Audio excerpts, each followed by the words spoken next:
नमस्कार, मैं हूँ मनविंदर। आप सभी राष्ट्रवादियों का एमबीएन नेटवर्क में एक बार फिर से बहुत-बहुत स्वागत है। तो आज बात होगी 2 विषयों पर। एक तो ममता बनर्जी का ड्रामा। ममता बनर्जी आरजीकर केस भूल गई हैं और बरुईपुर का केस उन्हें बहुत तड़पा रहा है। आई नो बरुईपुर का केस बहुत शॉकिंग है, इट्स वेरी शॉकिंग, लेकिन जिस तरीके से ममता बनर्जी अब ड्रामा कर रही हैं और उसके पीछे जो नई कहानी निकल के आ रही है, वो तो कहानी कुछ और ही कह रही है। वैसे मैं आपसे भी जानना चाहूँगी, दर्शकों से, आप ज़रूर कमेंट करके बताइएगा कि ममता बनर्जी का ये जो ड्रामा है, इसको आप किस तरीके से देख रहे हैं? और दूसरा हमारा जो विषय है, वो है टीएमसी पर अब किसका कब्ज़ा होगा? क्योंकि ममता बनर्जी तो अब चुनाव आयोग के टेस्ट में फेल होती हुई दिखाई दे रही हैं। तो इसे समझते हैं, मेरे साथ कोलकाता से जुड़ चुके हैं उदय भानु बनर्जी सर। सर नमस्कार, बहुत स्वागत है आपका। नमस्कार मनविंदर जी, नमस्कार आपके सारे दर्शकों को भी। सर, ममता बनर्जी का ड्रामा शुरू हो गया है, दिन दहाड़े कैंडल मार्च हो रहा है। आपने ऐसा कभी देखा? और ममता बनर्जी क्या दिखाना चाह रही हैं? असलियत जो है, वो तो शुभेंदु अधिकारी ऑन कैमरा बता रहे हैं। ज़रा उसको भी सुन लेते हैं। বলাই ভালো, কিন্তু এটুকু আমি বলে দিচ্ছি, পরিবার যেভাবে জাস্টিস চেয়েছেন, পরিবার সরকার এবং পুলিশের কাছ থেকে যে যে সহযোগিতা চেয়েছেন সেটা তারা পাবেন। মোট 4টি মামলা হয়েছে। একটি এই জঘন্যতম অপরাধের মামলা ছাড়া আরো 3টি মামলা হয়েছে। সম্ভবত আমি এখনই বলবো না, আমি কাউকে ক্লিয়ারেন্স দিতে চাই না, পুলিশ বলবে। যেটা মব লিঞ্চিং হয়েছে, এর পিছনে একটা কমিউনাল অ্যাঙ্গেল ছিল। রেল লাইনে যেভাবে রেলপথকে উপড়ানো হয়েছে, আমাদের অতীত ইতিহাস মনে পড়ছে। 2019-এর সিএ বিরোধী আন্দোলন বা কিছুদিন আগে ওয়াকফ অ্যামেন্ডমেন্ট বিরোধী আন্দোলন। তৃতীয় হচ্ছে সিআরপিএফ এর 2জন জওয়ান আহত হয়েছেন, একটা পুলিশের গাড়িকে জ্বালানো হয়েছে। আপনারা নিশ্চিন্তে থাকুন, প্রথমটার তো বিচার দেব, ক্যাপিটাল পানিশমেন্ট দেব। ওর বাবা যা যা চেয়েছে সব করবে মুখ্যমন্ত্রী। সাথে সাথেই ফোনে কথা বলেছি এবং আমি খুশি যে ওনারা আমার আস্থা রেখেছেন। বাকি 3টে বিষয় যারা যুক্ত, যারা অতৃপ্ত আত্মা, ভোটে হেরে যারা ঘরে ঢুকে গেছিলেন, এখনো ঢুকে আছেন, এই তিনজন মিলে এই যে 3টে কাণ্ড করেছে না, এদেরকেও কিন্তু ভুগতে হবে। तो उदय सर, यहाँ तो बिल्कुल योगी बाबा का मॉडल अपनाने की बात उन्होंने कह दी है ऑन कैमरा, और कहानी कुछ और ही निकल के आ रही है। देखिए, इस पे भी थोड़ी चर्चा करेंगे कि ये जो बच्ची थी, ये जिंदा थी जिस समय उसे तालाब में फेंका गया। जी उदय सर। कहानी में मैडम बहुत कुछ निकाल के आए, जो हम शुभेंदु जी के जो स्पीच है उसको विश्लेषण करने के बाद पूरा खुलासा करेंगे। बिल्कुल। अभी शुभेंदु जी बोल रहे हैं 4 केस। 4 कौन कौन केस है?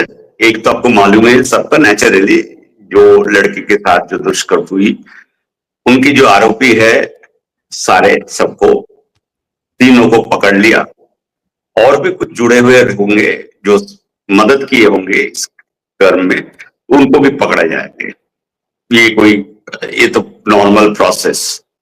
दूसरे इन्होंने बोला, ये जो मांग है, ये जो लड़की बच्ची जो है उनके माता पिता से आई थी और उन्होंने पूरा भरोसा देता है सरकार के ऊपर।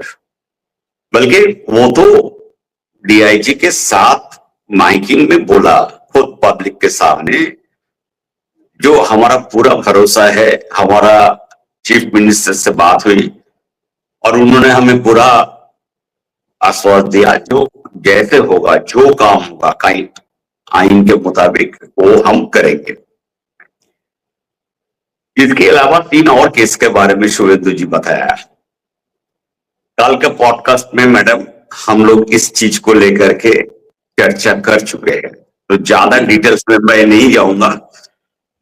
एक तो उन्होंने बोला मॉब लिंचिंग के बारे में, और सामने आया कहानी जैसे हुआ इस घटना, उसका 2 घंटे के अंदर आरएसएस के एक लड़का को पकड़ के सबको सामने ले आया। दूसरी इन्होंने क्या बताया, जो रेल लाइन के ऊपर जो लोहे, पत्थर, पेड़ ये सब रखा गया था और पूरा रेलवे लाइन को ब्लॉक किया गया था, इसके पीछे जो भी है उनको पकड़ाएंगे। और तीसरी इन्होंने बताया, जो 2 सीआरपीएफ के जवान अस्पताल में इंजरी के साथ भर्ती है, उसका इलाज चल रहा है।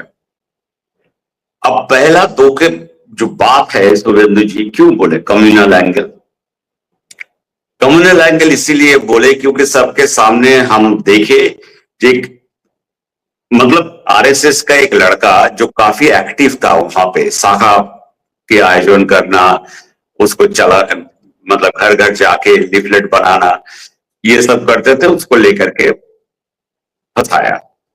बल्कि बाद में पता चली और ये सामने ये सबके पास ये वीडियो भी आया, जो वही लड़का जो है 2 आरोपियों को पकड़ के खुद पुलिस स्टेशन में हैंड ओवर कर रहा है। मतलब ममता बनर्जी की जो टीम है, जो उनका गैंग है, अभी बाज नहीं आ रहा है, वो आरएसएस के लड़के को बिना वजह ही फंसाने की कोशिशें की जा रही हैं। बिल्कुल मैडम, ममता बनर्जी का टीम मतलब ममता टीएमसी में अभी कौन है? मैंने आपको बताया 5 आदमी का ये पार्टी हो गया अभी। इनके पीछे जो है कुछ लेफ्टिस्ट है, कुछ पुराने माओइस्ट सिंपथाइजर है, वही लोग जो है पूरा ये नैरेटिव चल रहा है। मैडम, अब काफी सीनियर वरिष्ठ सांबादिक आपका जर्नलिज्म का करियर रहा।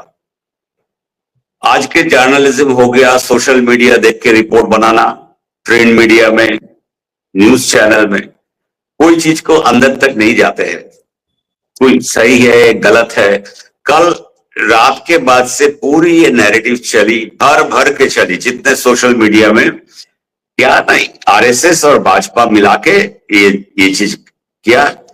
इस प्रदेश में नारी का कोई सुरक्षा नहीं है, क्योंकि पिछले 2 दिन पहले शुभेंदु जी ने दुर्गा वाहिनी का ये किया ना, तो अभी तो कीचड़ फेंकना ही है इनको। और शुभेंदु जी अपना अभी भाषण के जो क्लिप आपने दिखाया, उसमें एक बांग्ला शब्द यूज किया, अतृप्त आत्मा। मतलब जो भटकते हुए आत्मा होते हैं, जी जी, वो सब घर में घुस गए थे इलेक्शन के बाद, तो वो अभी कहीं निकाल के जो है साथ दे रहा है, एक साथ मिलके। तो यही तो है भाई, ममता जी के साथ यही लोग खड़े हैं। और यही लोग जो है 21 के निर्वाचन में यही लोग कैंपेन चलाए थे, मुहिम चलाई थी, नो वोट टू बीजेपी। तो अभी मैडम हमारा बंगाल में सबसे बड़ी जो प्रॉब्लम है वो है लेफ्टिस्ट आइडियोलॉजी। इतना अंदर तक घुस चुका है आदमी का दिमाग में, जो मतलब पूरा उसका सोचने का तरीका ही बदल गया। अब बताइए इस चीज की, इस घटना के साथ मनुवादी का क्या संपर्क है, रिलेशनशिप है?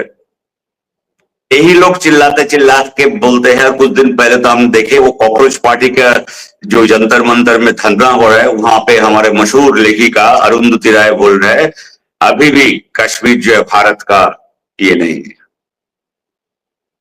तो इनका जो जिहादिस्ट मेंटेलिटी है एक, और लेफ्टिस्ट आइडियोलॉजी है, यही लोग कहते हैं जो आतंकवाद का कोई धर्म नहीं होते हैं। यही लोग कहते हैं दर्शकों का कोई धर्म नहीं होते हैं। कभी सुने इन लोगों का कोई बयानबाजी होते हैं जब हिंदू लड़कियों के साथ ऐसी होती है? या बांग्लादेश में जो हुआ लगातार 6 महीने, 1 साल भर नहीं सुनेंगे आप। या हमारे पश्चिम बंगाल में एक फैमिली के जो 2 हिंदू जिनको 24 टुकड़ा किया गया था, हरगोविंद दास, चंदन दास, उनके लिए कहते हुए।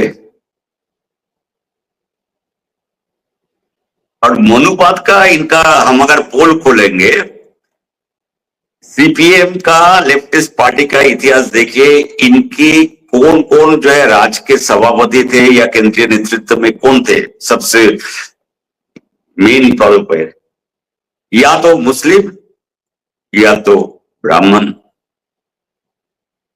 कोई ओबीसी, कोई शेड्यूल्ड कास्ट, शेड्यूल्ड ट्राइब का कोई भी जगह नहीं है इस पार्टी में।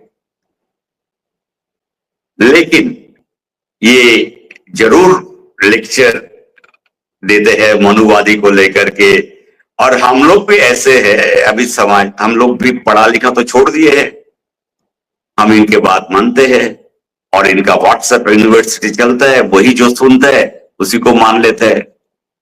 लेकिन मैडम इन लोगों का दिन अब खत्म होने जा रहा है, मैं बता रहा हूं, और मैं सीना चौड़ा करके बोल रहा हूं कि ये लोग अगले 3-4 साल में बिल्कुल ये कॉकरोच पार्टी, कॉकरोच का जो हालत होता है वही पार्टी के साथ। और मैं आपको ये भी बता देता हूं, आपको सरप्राइज होने की जरूरत नहीं है अगर 2 दिन के बाद देखिएगा कॉकरोच पार्टी के कुछ लोग ममता बनर्जी के साथ जुट गया इसमें, क्योंकि इनके धरना मंच पे महुआ मैत्रो और को देखा गया था ना भाषण देते हुए। तो ममता के पीछे एक बहुत बड़ा लेफ्टिस्ट इकोसिस्टम काम किए थे जब इन्होंने स्पेशली माओइस्ट सिंपथाइजर जितने हैं बंगाल में, ये सब काम किए थे इनको लाने के लिए। अभी वो लोग आइडेंटिफाइड हो गया तो वो लोग तो सामने नहीं आ रहे, अगर सामने आ जाएंगे तो फिर तो डर है ना। अभी डरे हुए हैं ये लोग, जूते चप्पल अंडा टमाटर इससे। लेकिन सब जानते हैं जो बंगाल का पॉलिटिक्स फॉलो करते हैं, आपके जितने दर्शक हैं बंगाल से जुड़ते हैं, वो सब जानते हैं कौन है ये लोग। और उदय सर, ये जो कोलकाता हत्याकांड है, इसमें तालाब में फेंके जाने से पहले वो नाबालिग बच्ची जिंदा थी, ये सब कई सारे खुलासे पोस्टमार्टम में सामने आ रहे हैं। एक्चुअली पोस्टमार्टम रिपोर्ट में जो है, एक तो है इसमें कोई संदेह नहीं उसके ऊपर दुष्कर्म हुआ था, वो भी है, लेकिन साथ में ये भी है उनके छाती में मतलब फेफड़ों में पानी देखा गया, मिला। तो पानी जब मिलता है इसका मतलब है जब उनको पानी में डाला गया था तो वो जिंदा थे, सांस लेते थे, सांस ले रहे थे। आप जब सांस लेते हैं तभी पानी अंदर फेफड़ों पे जाते हैं। तो ये एक चीज आई, इससे जो है हो सकता है पूरा इन्वेस्टिगेशन जो है इसका दिशा बदल जाएगी। ये सिंपल रेप मर्डर केस नहीं है।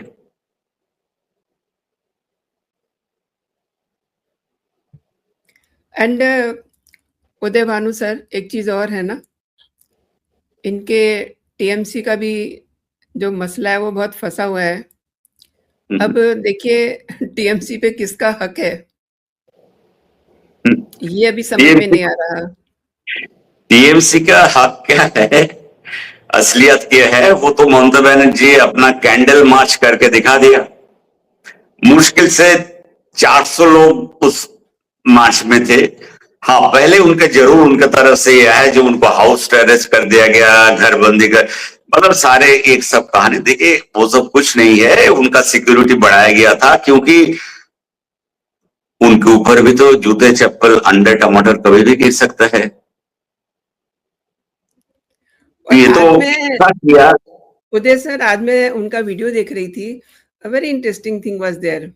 वो जो महिलाएं उनके साथ पोस्टर लेके चल रही थी, वो उनको बिल्कुल एकदम कवर करके चल रही थी कि कहीं से कोई अंडा ना आ जाए, कहीं से कोई टमाटर ना आ जाए।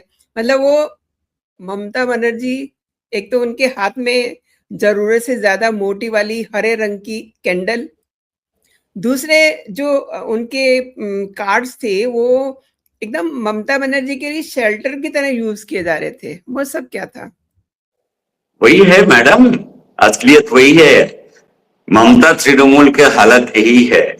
और अब इसके साथ अब महुआ मैत्रो जी का बयानबाजी सुनिए। वो बोलते हैं कुछ पार्टी के गद्दार छोड़ के गए तो क्या हुआ, हमारे पास 2 करोड़ के ऊपर वोटरों का जनमत है, तो दिखाई तो नहीं दिया कोई सड़क पे। तो असलियत क्या है और ये क्या कायदे चाहती है, इसमें आसमान और जमीन के फर्क है। हकीकत तो ये है, ममता बनर्जी का अभी ये अपना तृणमूल के जो सिंबल बचाना बड़ी मुश्किल है। पार्टी को तो बहुत दूर की बात है, क्योंकि आज ये लोग जाके इलेक्शन कमीशन इनको जो नोटिस सर्व किए थे उनका जवाब में ये लोग गए थे। कल्याण बनर्जी, सागरिका घोष, महुआ मित्र, बड़ा अच्छा लगा मुझे एक प्लेटफॉर्म में कल्याण बनर्जी और महुआ मित्र दोनों बोल रहे हैं, क्योंकि 1 महीना पहले ही एक दूसरे को बैगन के बच्चे और ये उनको बोल रहे हैं किसके बच्चे, समझ लीजिए। तो यही है इनका हकीकत। आप जले पे नमक छिड़क रहे हैं दादा? नहीं मैडम, हमको छिड़कने की जरूरत नहीं, ये लोग। लेकिन at very serious note, you don't think कि मतलब ये जो अब टेस्ट हो रहा है चुनाव आयोग के सामने, इसमें ये फेल होती हुई दिखाई दे रही हैं Mamata Banerjee? I mean madam, आप अगर कल्याण बनर्जी जो उनका सबसे बड़ा लीगल एडवाइजर है, जो वही शायद ड्राफ्ट ऑफ करके इलेक्शन कमीशन में जमा किया, उसने क्या बोला, हमने तो अपना कॉन्स्टिट्यूशन के मुताबिक हमने इलेक्शन कमीशन को बताया, लिखा, लेकिन इलेक्शन कमीशन तो सुनता है मोदी जी का और अमित शाह जी का और शुभेंदु अधिकारी का। मतलब ये अपना पूरा तैयारी करके बैठे हैं। अगर कल इनको मालूम है ये जाएगा, रहेगा नहीं, तो इनका अभी एक स्टेबिलिटी के दिख रहा है, लेकिन कोई भरोसा नहीं है। आज के बाद या 2 दिन के बाद यही कल्याण बनर्जी और महुआ मित्र ममता दीदी के साथ रहेगी या नहीं रहेगी। ये पार्टी 2 ही आदमी का रह जाएगा, उनमें से तो एक का तो पक्का जेल में जाना पक्का है। और अब बताइए, आज मतलब सोशल मीडिया पे इनका जो पीआर चलते है इस इकोसिस्टम का, अभिषेक बनर्जी उस परिवार के साथ बात कर रहे हैं, और क्या बात कर रहे हैं, जैसे बात कर पीछे से कोई रिकॉर्डिंग कर रहे हैं, शूटिंग करके और वीडियो जो सोशल मीडिया में छोड़ दिया। मतलब कितना उनका हमदर्दी है। अरे आपको ये हमदर्दी नहीं आए जब शौकत मोल्ला दिन पर दिन, महीने भर, 15 साल तक जो है महिला पे अत्याचार किया। एक महिला की उसके बच्चे को किडनैप करके रख दिया थे, और उनको वो सारे आके पब्लिक कैमरे में आके उस महिला बोल रहे हैं जो उनके साथ कैसे कैसे डेली उनको कैसे गाड़ी बेच के उठाया जाता था। शाहजहां से जब 15 साल तक जो है हासकाली में वैसे किए, तब आपने तो कभी फोन किया नहीं। या जहांगीर जब फलता में ये सब करता था, तभी भी आपको दिखाने ही गया कोई महिला से बात करना या किसी के परिवार के साथ बात करना। तो बंगाल के सारे लोग समझ गए हैं ये कितना बड़ा फ्रॉड है। और मैं तो बोलता हूँ एक्चुअली फ्रॉड भी क्या, उससे भी बड़ा जो है ये actually is basically an international mafia madam. अब इसको जो है राजनीतिक का एक चोला पहनाने की कोशिश किया, लेकिन अब देखिए कितना कोयला को आप कितना भी साफ करोगे वो नहीं होता है, बदल नहीं जाता है। तो ममता बनर्जी के भरपूर कोशिश के बाद भी जो है, तो पार्टी में आप सिर्फ 2 ही रहेंगे। अगस्त एंड तक ये भी आपको देखने में आएगा, और फिर जो है देखिए कितना करोड़ का जनमत इनके साथ है। अब देखिए ना, पार्टी को बचाएं, अभिषेक बनर्जी को बचाएं, क्या क्या करें। अब ये जो बंगाल हत्याकांड है, इसमें भी कैंडल लेके कहते हैं ना कि अपने सर्वाइवल के लिए ये सब कुछ कर रही है। और वह देखिए इतने सालों के जो है लड़ाई, आज डॉक्टर श्यामा प्रसाद मुखर्जी का 125वां जन्म दिवस था, जिसके लिए अमित शाह जी आए थे, और यहाँ पे बहुत बड़ा एक स्टैचू बनने वाला है श्यामा प्रसाद मुखर्जी का। और उनके नाम हम जब भी लेते हैं तो हम गर्व से साथ कह सकते हैं जो हम आज इस देश के नागरिक है सिर्फ और सिर्फ उनके चलते। तो आज पूरे पश्चिम बंगाल में बहुत बढ़िया तरीके से और पूरे रौनक के साथ उनकी तरफ श्रद्धांजलि हुई। अमित शाह जी खुद उनके घर पे गए और उनके घर भी भवानीपुर में ही है जहां ममता बनर्जी और अभिषेक बनर्जी रहते हैं और ममता बनर्जी का कॉन्स्टिट्यूएंसी है। लेकिन बहुत ही आज हम लोगों का खुशी के दिन है, जितना बंगाली है, हिंदू बंगाली है, जो आज हम फख्र के साथ कह सकते हैं जो हम भारतीय के नागरिक है। बहुत बड़ी बात की आपने उदय भानु सर। और देखिए, एक तरफ तो इतना खुशी का माहौल है, दूसरी तरफ ममता जी क्या कर रही हैं, अपने कुछ लोगों के साथ तमाशा कर रही हैं, ड्रामा कर रही हैं, जिसका हमने अभी चर्चा भी की है। और इस पूरे मामले में जो आरोपी हैं आनंद सरदार समेत प्रभास मंडल और दिवाकर सरदार को गिरफ्तार किया गया है, जबकि 3 अन्य लोग जो है उनसे पूछताछ हो रही है। बाकी भी जो लोग इधर उधर भागे हुए हैं, अंडरग्राउंड है, उन सबको उनकी तलाश जारी है। अब तक कुल 4 मामलों पे दर्ज भी किए गए हैं। इस पूरे मामले में 4 मामले दर्ज किए गए हैं। एक मामला नाबालिग से दुष्कर्म और हत्या से जुड़ा हुआ है, बाकी अन्य जो मामले हैं वो हिंसा और कानून व्यवस्था से जुड़े हुए हैं। तो अब सबकी नजरें एक तो टीएमसी किसकी है उस पर है, दूसरा इस मामले में शुभेंदु अधिकारी किस तरीके से एक्शन लेते हैं, क्योंकि देखिए उन्होंने तो बहुत साफ कह दिया है कि वो योगी मॉडल अपनाएंगे। अब उनका अब हश्र क्या होगा। उदय सर, आपने मेरे शो के लिए समय निकाला, मेरे दर्शकों के लिए समय निकाला और मुझे समय दिया, बहुत बहुत धन्यवाद आपका। जय हिंद, जय भारत। जय हिंद मैडम।